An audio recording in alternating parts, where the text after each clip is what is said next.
First ever factory outlet Mukunda jewellery KPHP Kothapet Khammam Somajiguda Hanamkonda.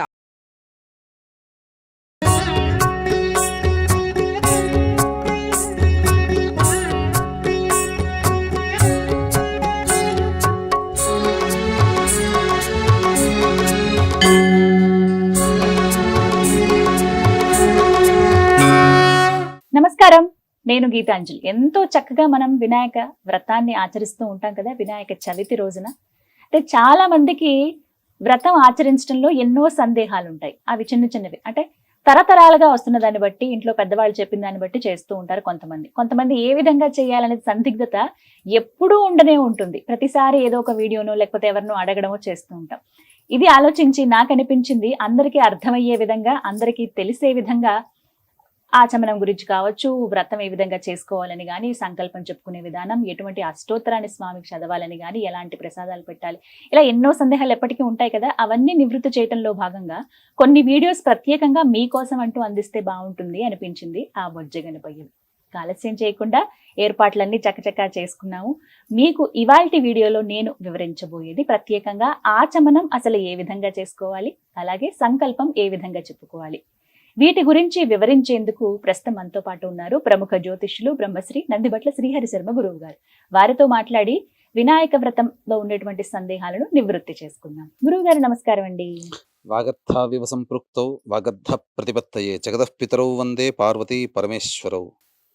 Sadashiva సమారంభాం Shankaracharya మధ్యమాం అస్మదాచార్య పర్యంతం వందే గురు పరంపరాం. ఆదిత్యాయ చ సోమాయ మంగళాయ బుధాయ చ గురు శుక్ర శనిభ్యశ్చ రాహవే కేతవే నమః.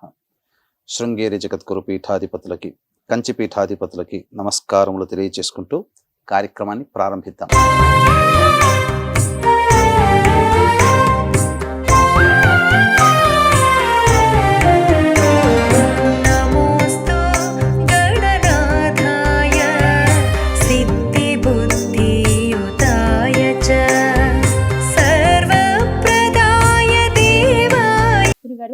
వ్రతం ఆచరించేటప్పుడన్నీ ఒక్కొక్క పద్ధతి అనేది ఉంటుంది, ఒకదాని తర్వాత ఒకటి చేయవలసి ఉంటుంది. అంటే ఇందులో చాలా మందికి సందేహాలు కూడా ఉంటాయి. ఇది తెలిసిన విధంగా చేసేస్తూ ఉంటారు, కానీ శాస్త్రోక్తంగా చేస్తేనే ఏదైనా మంచిది అనేటువంటి భావన ఉంటుంది. అందులో భాగంగా అసలు ఆచమనం అనేది ఎందుకు చేస్తారు, ఏ విధంగా చేయాలి, అలాగే సంకల్పం చెప్పుకోవాలి అని చెబుతూ ఉంటారు. సంకల్పం ఏ విధంగా చెప్పుకోవాలో కూడా వివరిస్తారా? తప్పకుండానమ్మా. వీక్షించేటువంటి ప్రేక్షకులకు కూడా చాలా మందికి అనేక సందేహాలు, అంటే సందేహం అని చెప్పాల్సిన అవసరం లేదమ్మా, ఒక విధంగా తెలియకపోవడం. పూజా విధానానికి సంబంధించినటువంటి ఆ పూజా ద్రవ్యాలు, వినాయకుని ప్రతిమ, ఇలా ఏ దేవుని పూజ చేసుకున్నట్టయితే ఆ దేవునికి సంబంధించినటువంటి విధి విధానంగా శాస్త్ర ప్రకారంగా ఏ సామాన్లు తెచ్చుకోవాలి అన్నీ చక్కగా భక్తిగా తెచ్చుకుంటారు.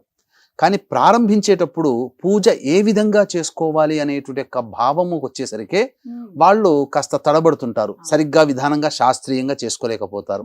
కాబట్టి దీన్ని దృష్టిలో పెట్టుకునే సుమన్ టీవీ తరపున మీరు చక్కగా ఈ కార్యక్రమాన్ని ఏర్పాటు చేశారు, సంప్రదించడం జరిగింది.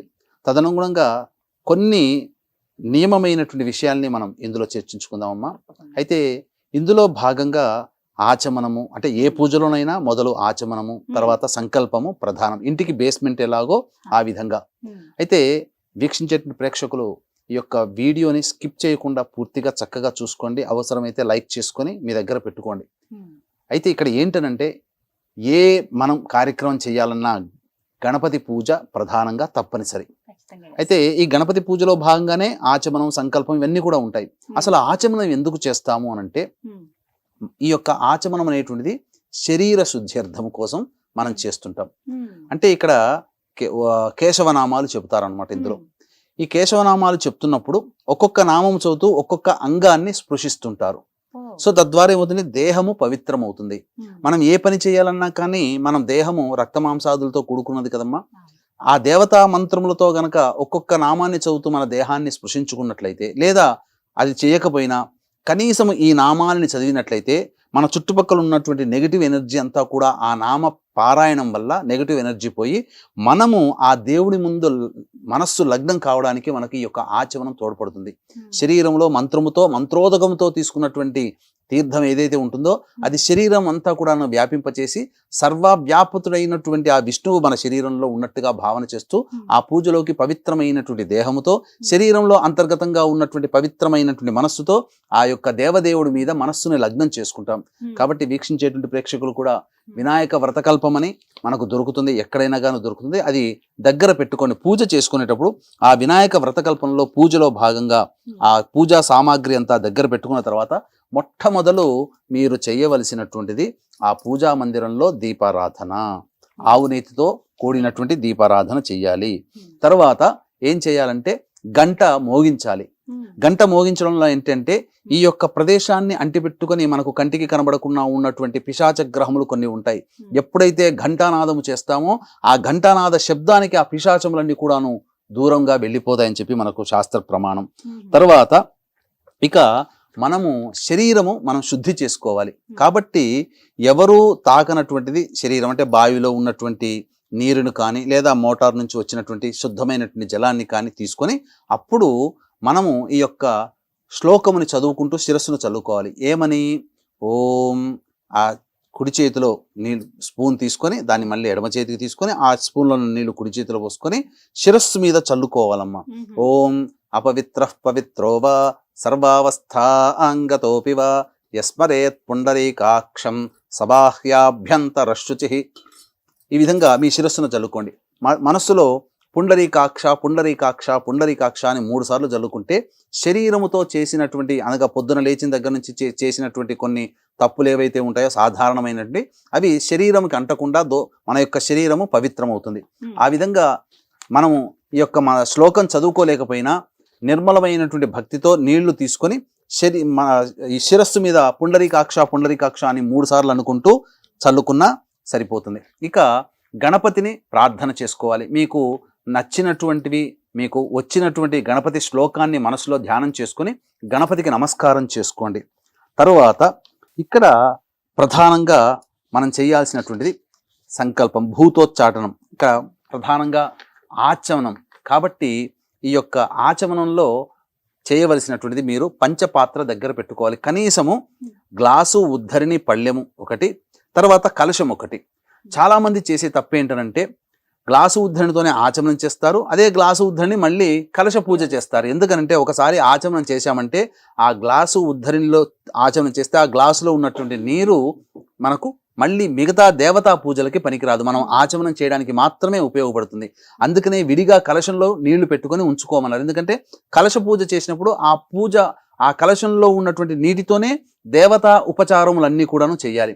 కాబట్టి గ్లాసు ఉద్ధరిని తీసుకొని ఆ యొక్క గ్లాసులో ఉన్నటువంటి నీటిని మీరు సేవనం చేయండి. అనగా ఇక్కడ చేయాల్సినటువంటిది, ఇక్కడ గమనించాల్సిన అంశం ఏంటంటే యజ్ఞోపవీత ధారణ ఉన్నటువంటి వ్యక్తులు అనగా మగవారు ఆచమనం చేసేటప్పుడు స్వాహా నామములు 3 సార్లు చెప్పుకోవాలి. ఇక స్త్రీలు కానీ యజ్ఞోపవీత ధారణ లేని వాళ్ళు ఎవరైనా కానీ ఇప్పుడు ఆ యొక్క నామములు ఓం, యజ్ఞోపవీత ధారణ ఉన్న మగవాళ్ళైతే ఓం కేశవాయ స్వాహ, ఓం నారాయణాయ స్వాహ, ఓం మాధవాయ స్వాహ. స్పీడ్గా ఉండకూడదు. ఆ యొక్క నామం తీసుకొని ఒకసారి మనం నీటిని తీసుకున్న తర్వాత అది మన శరీరంలోకి వెళ్ళిపోయిన తర్వాత రెండో నామం చదువుకోవాలి. అలా స్లోగా చేసుకోవాలి. స్త్రీలు అయితే యజ్ఞోపవీత ధారణ లేని వాళ్ళు స్త్రీలు ఓం కేశవాయ నమః, ఓం నారాయణాయ నమః, ఓం మాధవాయ నమః అంటూ చెప్పుకోవాలి. ఆ తర్వాత తదనంతరం కేశవనామాలు చెప్పుకోవాలి. ఓం విష్ణవే నమః, ఓం మధుసూదనాయ నమః, ఓం త్రివిక్రమాయ నమః, ఓం వామనాయ నమః, ఓం శ్రీధరాయ నమః, ఓం హృషికేశాయ నమః, ఓం పద్మనాభాయ నమః, ఓం దామోదరాయ నమః, ఓం సంకర్షణాయ నమః, ఓం వాసుదేవాయ నమః, ఓం ప్రద్యుమ్నాయ నమః, ఓం అనిరుద్ధాయ నమః, ఓం పురుషోత్తమాయ నమః, ఓం అధోక్షజాయ నమః, ఓం నారసింహాయ నమః, ఓం అచ్యుతాయ నమః, ఓం జనార్దనాయ నమః, ఓం ఉపేంద్రాయ నమః, ఓం హరయే నమః, ఓం శ్రీకృష్ణాయ నమః, ఓం శ్రీకృష్ణ పరబ్రహ్మణే నమో నమః అనేటువంటి యొక్క నామాల్ని మనం చేసుకోవాలి. తర్వాత భూతోచ్చాటనం చేయాలి. భూతోచ్చాటనం చేసేటప్పుడు మనము చెప్పవలసినటువంటి శ్లోకం ఏంటంటే, మనము అక్షితలు తీసుకుండమ్మా, మీరు అక్షితలు తీసుకొని ఈ యొక్క ముక్కు దగ్గర వాసన చూసినట్టుగా ఉండి ఈ యొక్క భూతోచ్చాటనంలో ఓం ఉత్తిష్టంతు భూత విశాచాః ఏతే భూమి భారకాః ఏతేషామ విరోధేన బ్రహ్మకర్మ సమారభేత్ అంటూ ఆ యొక్క వాసన అక్షితల వాసన చూసి ఎడమ వైపున వేసుకోవాలి. పురుషుడు చేస్తున్నట్టయితే పక్కన భార్య ఉంటుంది కాబట్టి భార్యకి మొత్తం కూడా ఎడమ వైపున ఆ యొక్క అక్షితలు వేయాలి. అంటే ఈ భూతోచ్చాటనం అంటే ఈ యొక్క ప్రదేశాన్ని ఆవహించుకొని కొన్ని పిశాచ గణములు అనేటువంటి ఉంటాయి. ఈ భూతోచ్చాటన ఎప్పుడైతే మనం ఈ యొక్క శ్లోకంతో చేసి అక్షితలు వెనక్కి వేస్తామో మనకు వెనక నుంచి అయినా కానీ ముందర నుంచి అయినా కానీ కీడు తలపెట్టేటువంటి అనగా విఘ్నములు కలగజేసేటువంటి స్థితిలో ఏ యొక్క పిశాచ గణములు కూడా మన దగ్గరికి ఉండవని మనకు శాస్త్రం. ఇక తరువాత ప్రాణాయామం చెయ్యాలి. ప్రాణాయామం చేసేటప్పుడు ఈ యొక్క ప్రాణాయామ మంత్రం ఉంటుంది, చూసుకోవచ్చు. ఓం భూ ఇలా మనకు మొదలుగా ఎడమ వైపు నుంచి గాలి పీల్చుకొని కుడి నాసికాన్ని మూసుకొని ఈ విధంగా మనకు ఎంత శక్తి మేర వస్తే అంత శక్తి మేర మనము ఆ యొక్క గాలిని పీల్చుకొని అక్కడ కుంభింప చేయాలి. చేసుకున్న తర్వాత అప్పుడు ఈ శ్లోకం ఓం భూ ఓం భువః ఓం సువః ఓం మహః ఓం జనః ఓం తపః ఓం సత్యం ఓం తత్సవితుర్వరేణ్యం భర్గో దేవస్య ధీమహి ధియో యో నః ప్రచోదయాత్ ఓమాపో జ్యోతిరసోమృతం బ్రహ్మభూర్భువస్సు వరోం అనుకుంటూ ఆ యొక్క మనం ఎడమ నాసిక నుంచి పీల్చుకున్నాం కదా, అప్పుడు కుడి నాసిక నుంచి మెల్లగా వదలాలి. మళ్ళీ తర్వాత మళ్ళీ ఎడమ నాసికను మూసివేసి కుడి నాసికతో మళ్ళీ గాలి పీల్చి మళ్ళీ ఇదే విధంగా చేసి మళ్ళీ ఈ యొక్క ఎడమ నాసికతో గాలిని వదలాలి. ఈ విధంగా చేసినట్లయితే శరీరములో దేవతాశక్తి ప్రవేశం చేసి మనస్సు నిర్మలమైపోయి స్వస్థత చేకూరుతుంది. దైవం మీద లగ్నం చేయడానికి మనస్సు శరీరము ఏకమై దైవం మీద లగ్నం చేయడానికి మనకు ఆధారభూతమవుతుంది.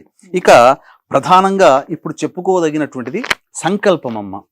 ఈ సంకల్పమే ప్రధానం. ఇంటికి బేస్మెంట్ ఎలాగో సంకల్పం అటువంటిది. ఈ సంకల్పంలోనే మనము సంబోధింపచేసే మన సంకల్పం ఏదైతే ఉంటుందో మన జీవితంలో భవిష్యత్తులో ఎలా ఉండాలి, మన కోరిక ఏంటో తెలియచేసేటువంటి ఈ యొక్క మెసెంజర్ లాంటిది ఈ యొక్క సంకల్పం అనేటువంటిది. భగవంతునికి తెలియచేసే మెసెంజర్ లాంటిదే ఈ యొక్క సంకల్పం అంటే మన కోరికను. అప్పుడు కోరికను చెప్పుకునేటప్పుడు ఈ యొక్క సంబంధించినటువంటి తిథివార నక్షత్ర యోగ కరణాలకు సంబంధించినటువంటివన్నీ కూడాను ఆ సంకల్పంలో వస్తాయి. కాబట్టి ఇక్కడ ఏం చెప్పుకోవాలంటే ఓం మమ అనుకోవాలి అందరూ కూడా. మమ ఉపాత్త ఈ యొక్క పుస్తకంలో చక్కగా వినాయక వ్రతకల్పంలో చక్కగా ఉంటుందండి. ఏ పూజ చేసినా మీరు సంకల్పం చెప్పుకునేటప్పుడు ఈ యొక్క సంకల్పం మీరు దగ్గర పెట్టుకొని ఓం మమ ఉపాత్త దురితక్షయ ద్వారా శ్రీ పరమేశ్వరముద్దిశ్య శ్రీ పరమేశ్వర ప్రీత్యర్థం శుభార్థంచ శుభే శోభనే ముహూర్తే శ్రీ మహావిష్ణోరాజ్ఞయా ప్రవర్తమానస్య అద్య బ్రహ్మణః ద్వితీయపరార్ధే శ్వేతవరాహ కల్పే వైవస్వతమన్వంతరే కలియుగే ప్రథమపాదే జంబూద్వీపే భరతవర్షే భరతఖండే మేరోః దక్షిణ దిగ్భాగే శ్రీశైలస్య ఇప్పుడు హైదరాబాదు వాయువ్య ప్రదేశంలో ఉంది శ్రీశైలాన్ని కాబట్టి మనకు జ్యోతిర్లింగం శ్రీశైలం కాబట్టి వీక్షించేటువంటి సుమన్ టీవీ ప్రేక్షకులు ఎప్పుడు ఏ విధంగా ఎక్కడైతే పూజ చేసుకుంటారో ఆ ప్రదేశము శ్రీశైలానికి ఏ దిక్కులో ఉందో ఆ దిక్కులో చెప్పుకోవాలి. గుంటూరు విజయవాడ వాళ్ళైతే శ్రీశైలస్య ఈశాన్య ప్రదేశే అని చెప్పుకుంటారు. ఇక్కడ హైదరాబాద్ కాబట్టి శ్రీశైలస్య వాయువ్య ప్రదేశే. మనకు మధ్యలో ఇక్కడ ఈ ప్రాంతంలో మీ దగ్గర చుట్టుపక్కల ఏ నది ప్రవహిస్తుందో ఆ నది పేర్లను చెప్పుకోవాలి. కాబట్టి ఇప్పుడు ఉన్నటువంటి మన హైదరాబాద్కి కృష్ణా గోదావరి ప్రవహిస్తుంది ఇరుపక్కల. కాబట్టి కృష్ణా గోదావరియోర్ మధ్య ప్రదేశే యజమానస్య స్వగృహే. మీ ఇంట్లో మీరు స్వంత గృహం అయితే మమ స్వగృహే అని చెప్పుకోవాలి. అద్దె ఇల్లు అయితే మమ ఆవాస గృహే అని చెప్పుకోవాలి. సమస్త దేవత బ్రాహ్మణ హరిహర గురుచరణ సన్నిధౌ అస్మిన్ వర్తమాన వ్యవహారిక చాంద్రమానేన ప్రభవాది 6 సంవత్సరాణం మధ్యే స్వస్తి శ్రీ క్రోధినామ సంవత్సరే దక్షిణాయనే వర్ష ఋతౌ భాద్రపద మాసే శుక్లపక్షే చతుర్థ్యాం తిథౌ వాసరః. ఈ రోజున మందవాసరము కాబట్టి అనగా శనివారం కాబట్టి స్థిరవాసరే లేదా మందవాసరే. స్థిరవాసరే శుభయోగే శుభకరణ ఏవంగుణ విశేషణ విశిష్టాయాం శుభతిథౌ మమ అని చెప్పుకొని తర్వాత ఈ మమ తర్వాత మీ గోత్రం చెప్పుకోవాలి. మీ గోత్రం చెప్పుకొని తర్వాత భర్త అయితే తన పేరు చెప్పుకొని తన భార్య పేరు కూడా చెప్పుకోవాలి. తదనంతరం పిల్లల పేర్లు చెప్పుకోవాలి. ఆడవాళ్ళు గనక చేసేటట్టయితే ఆడవాళ్ళు మమ అని చెప్పుకొని వాళ్ళ పేరు చెప్పుకొని మమ భర్తృహు అంటే పతి అని చెప్పి పతి పేరు చెప్పుకొని తదనంతరం పిల్లల పేరు చెప్పుకోవాలి. చెప్పుకున్న తర్వాత అప్పుడు అస్మాకం సహకుటుంబానాం క్షేమ స్థైర్య ధైర్య విజయ అభయ ఆయు ఆరోగ్య ఐశ్వర్య అభివృద్ధ్యర్థం మమ కాయిక వాచిక మానసిక సాంసర్గిక చతుర్విధ పాతక దురితక్షయ ద్వారా ధర్మ అర్థ కామ్య మోక్ష చతుర్విధ ఫల పురుషార్థ సిద్ధ్యర్థం ఇష్టకామ్యార్థ సిద్ధ్యర్థం మనోవాంఛా ఫల సిద్ధ్యర్థం సమస్త దురితోపశాంత్యర్థం సమస్త మంగళ అవాప్త్యర్థం వర్షే వర్షే ప్రయుక్త వరసిద్ధి వినాయక చతుర్థి ముద్దిశ్య శ్రీ వరసిద్ధి వినాయక దేవతా ప్రీత్యర్థం కల్పోక్త ప్రకారేణ యావచ్చక్తి ధ్యాన ఆవాహనాది షోడశోపచార పూజాంకరిష్యే అని చెప్పి సంకల్పం చెప్పుకోవాలి. షోడశోపచార విధానంగా పూజ చేసుకోవాలి. వీక్షించేటువంటి ప్రేక్షకుల్లో ముందుగా ఏ విధంగా చేసుకోవాలనేటువంటి యొక్క సందేహం కూడా ఉంటుందమ్మా. ముందుగా గణపతి పూజలో భాగంగా ఈ యొక్క వినాయక చవితి రోజున ఖచ్చితముగా గణపతిని అనగా పసుపు గణపతిని చేసుకొని ఆ పసుపు గణపతికి పూజ చేసిన తర్వాత షోడశోపచార విధానంగా లఘుపూర్వకముగా పూజ చేసిన తర్వాత నైవేద్యం అవన్నీ పెట్టిన తర్వాత అప్పుడు గణపతికి ఉత్తిష్ట చెప్పి అప్పుడు మనం ప్రధానంగా విగ్రహం పెట్టుకుంటాం కదా ఇంట్లో కానీ మంటపాల్లో కానీ, అప్పుడు మళ్ళీ సంకల్పం చెప్పుకొని ఆ యొక్క వినాయకుడికి ఇంట్లో ఉన్నటువంటి వినాయకుడికైనా లేదా ఆ యొక్క మంటపాల్లో ఉన్నటువంటి వినాయకుడికైనా మళ్ళీ షోడశోపచార విధానంగా పూజ చేసుకోవాలి. ఇది పూజా విధానం. ఖచ్చితంగా మొదలు హరిద్రా గణపతిని పసుపుతో చేసినటువంటి గణపతిని విధిగా పూజ చేసి తదనంతరం మనం తెచ్చుకున్నటువంటి వినాయకుడికి ప్రతిమకి అనగా మట్టి ప్రతిమకి లేదా మంటపాల్లో ఉన్నటువంటి ప్రతిమకి మళ్ళీ వినాయక పూజ షోడశోపచార విధానంగా సశాస్త్రీయంగా చేసుకోవాలి. ఈ విధంగా ఆచమనం, అదే విధంగా సంకల్పం చెప్పుకోవాలండి. చాలా చక్కగా వివరించారు గురువుగారు. చాలా మందికి ఇవే సందేహాలు ఉంటాయి. ముందుగా మీరు అన్నారు బేస్మెంట్ ఇవి ప్రధానంగా తెలిస్తే తర్వాత చేసే పూజ అనేది ఖచ్చితంగా ఒకదాని వెంట ఒకటే సులభంగా అలా జరిగిపోతుంది. ఆ స్వామి జరిపించుకుంటాడని చాలా చక్కగా వివరించారు గురువుగారు. ధన్యవాదాలండి. సర్వం శ్రీ ఉమామహేశ్వర పరబ్రహ్మార్పణమస్తు. విన్నారు కదా, ఆచమనం ఎలా చేయాలి, అలాగే సంకల్పం ఏ విధంగా చెప్పుకోవాలో ఈ వినాయక చవితి పూజలో తెలుసుకున్నారు కదా. అలాగే మరిన్ని వీడియోలు కూడా ఉన్నాయండి, అవి కూడా మీకు అందించే ప్రయత్నం చేస్తున్నాము. అవి కూడా తప్పకుండా చూడండి. ఏమిటంటే అష్టోత్తరం ఏ విధంగా చేయాలి కావచ్చు, దాంతోపాటుగా మనకి చాలా సందేహాలు ఉంటాయి, అవి నివృత్తి చేసే విధంగా కూడా ఎన్నో సందేహాలు మనందరికీ కలిగేటువంటివి అయ్యగారు ముందుంచాను, వారు కూడా వివరించి చెప్పారు. అవి కూడా ఒక వీడియోలో మీకు అందించబోతున్నాము. ప్రత్యేకించి అన్ని వీడియోలు తెలుసుకుంటే గనక మీరు చాలా సులువుగా శాస్త్రోక్తంగా ఆ వినాయకుడిని ప్రసన్నం చేసుకునే విధంగా మీరు పూజలు ఆచరించవచ్చు. తప్పకుండా అన్ని వీడియోలు వీక్షిస్తారని కోరుకుంటూ జై గణేష. నమస్కారం.